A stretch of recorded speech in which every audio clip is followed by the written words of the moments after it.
Today's sermon is dedicated to anyone here who has ever been lost in the mountains, in the woods, or in your life.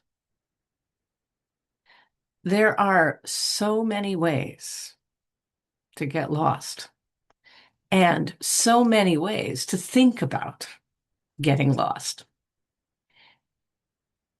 So I'd just love to see a show of hands. How many of you here have ever been, even once, well and truly lost in the woods, on the highways, in the mountains? Just raise your hands. And how many of you have been lost in your life, not known which way to go or exactly where you were at some time? I dare say a few more hands have probably gone up. Getting lost is a nearly universal human experience because we are, after all, travelers, nomads. And so we've probably been getting lost before we even had the language for it. Sometimes I say that the only path I seem to know how to walk is the crooked path, the nice paved path that goes from building A to building B, or that nice flight of stairs leading from one career to a better career, has been more like a path that starts out looking just fine, well graveled, nicely marked, and then leads into a 6 foot high tangle of blackberry bushes. And then there's a fallen tree over the path, and then the path branches, and I'm not at all sure about the best way to go.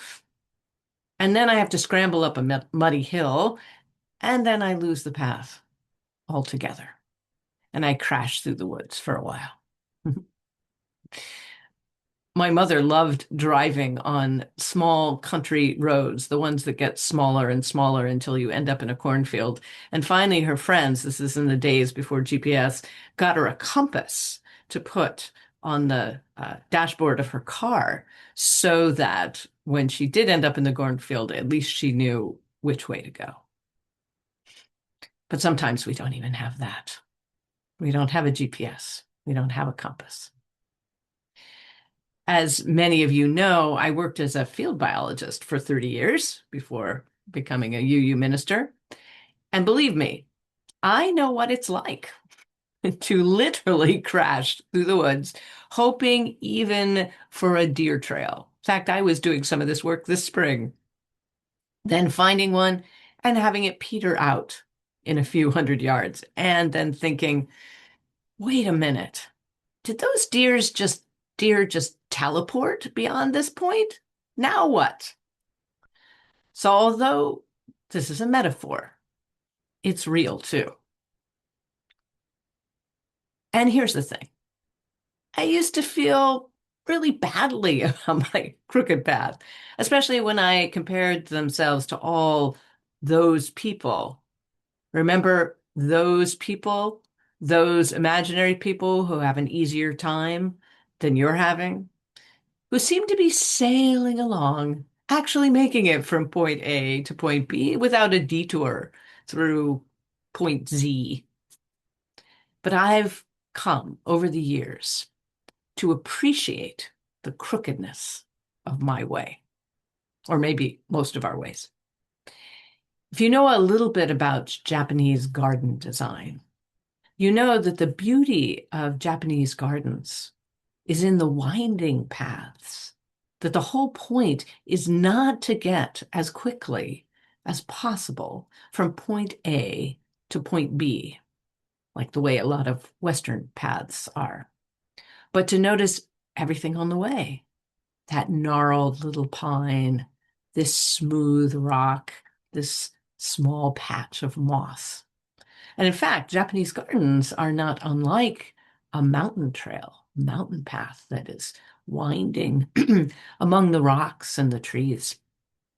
So now I like to think of my life as a Japanese garden, a winding path rather than a crooked path. And it helps. Although, really, if I'm honest, sometimes it's more like a blackberry patch. We have very impressive ones out here in the Pacific Northwest, Himalayan blackberry. You do not want to find yourself in the middle of a blackberry patch. So, for most of my life, I have been accompanied by T.S. Eliot's great poem, The Four Quartets. In fact, according to my parents, they read it to each other as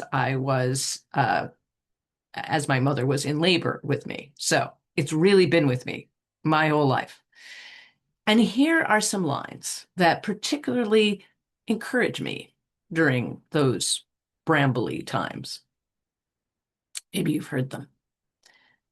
In the middle, not only in the middle of the way, but all the way in a dark wood, in a bramble, on the edge of a grimpen, where is no secure foothold, and menaced by monsters, fancy lights, risking enchantment.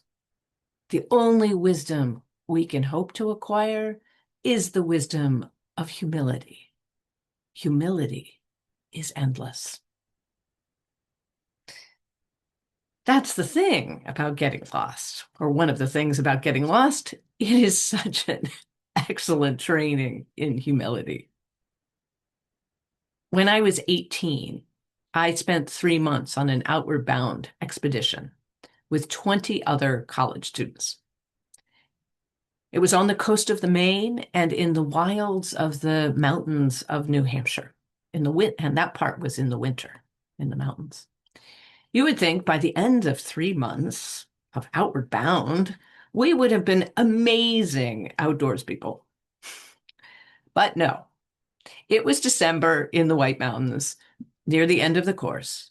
And as a last challenge, they split us up into two groups of 10, gave us topo maps, because this was pre-GPS. Probably even now, they just give people topo maps, and told us to get to a place 30 miles or so away through the mountains in 5 days. The leaders would follow behind us, tracking us in the snow, a few miles back. Our group got lost on the very first day. Utterly, terribly, impossibly lost. Almost from the beginning, arguing over which peak we were seeing on the topo map, and apparently getting it wrong every time. We got so lost that our leaders couldn't even find our tracks. The leaders lost us. There were no trails to be found in the snow. Our packs weighed about 50 pounds, and I kept falling backward into the water about every other time we crossed a creek or a stream that had running water, which seemed to be about 100 times a day. By the second day, we knew we had fouled up, but we had no idea about what to do about it. Eventually, the leaders did track us down miles away from the direct route, still arguing over where we were. Humility is endless.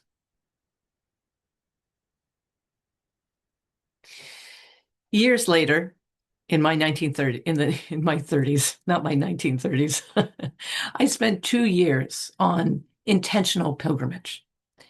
You might wonder, what is the difference between traveling and being on pilgrimage? Is it just a matter of one sounding more spiritual than the other?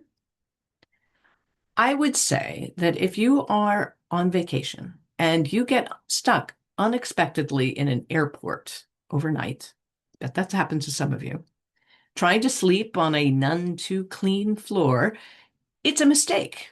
And maybe it's even a disaster for your well-planned trip. If you are on pilgrimage, whatever happens is part of the pilgrimage. I'm going to say that again. When you are on pilgrimage, whatever happens is part of the pilgrimage. Knowing where you are And having a great time is traveling.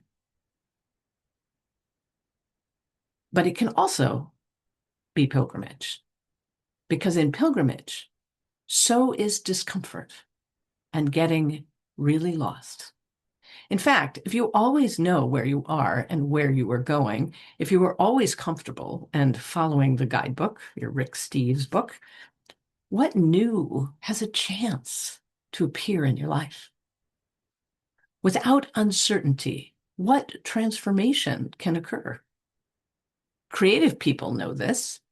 If an artist paints the same painting, more or less, over and over in the same medium, it might be very pretty. They might make money selling this variation on the painting over and over again, but eventually it has no life, no truth in it. It is in the getting stuck, getting lost, and leaping into the new and uncomfortable that true creativity arises. I think every artist and writer knows this. In Zen, we sometimes say, what is in the way is the way. What is in the way is the way. All detours are the path. Or as Wendell Berry writes in his great poem, The Impeded Stream, a poem you might have heard me quote before, it may be that when we no longer know what to do, we have come to our real work. And when we no longer know which way to go, we have begun our real journey. The mind that is not baffled is not employed. The impeded stream is the one that sinks. I especially like the line, the mind that is not baffled is not employed.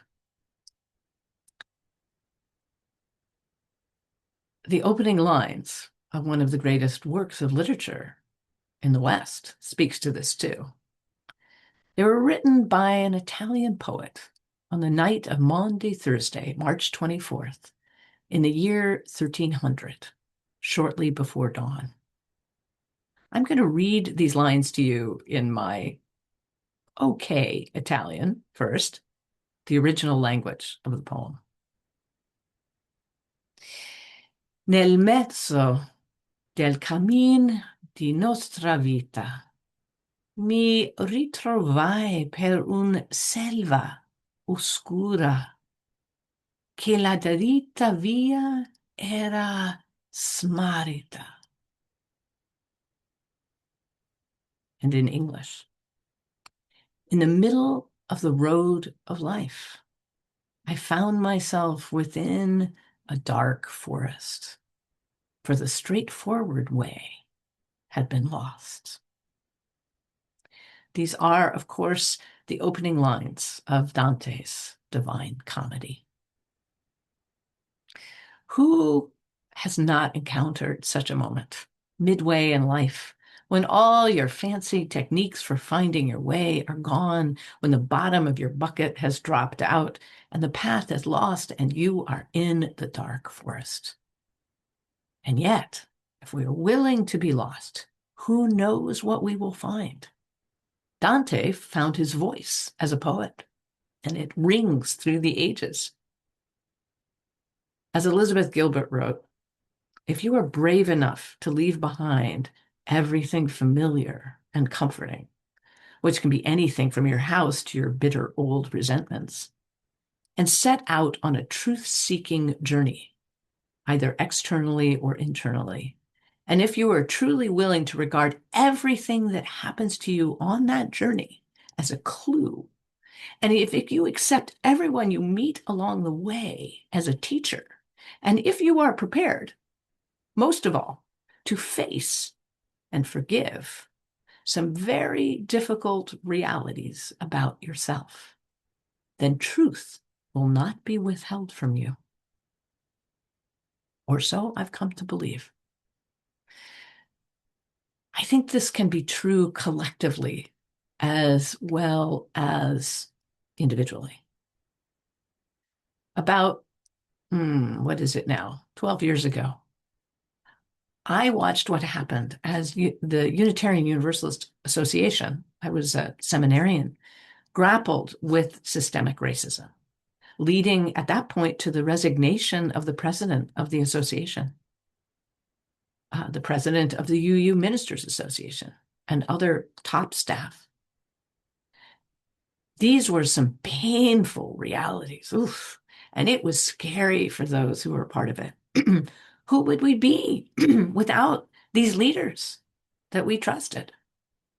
And yet, when I attended General Assembly, that big gathering of UUs that happens every summer, a few months later in Portland, I found a gathering of several thousand Unitarian Universalists more alive and diverse and powerful than I had ever seen before. I came away from that gathering encouraged and moved by what I had seen and enthusiastic about our future.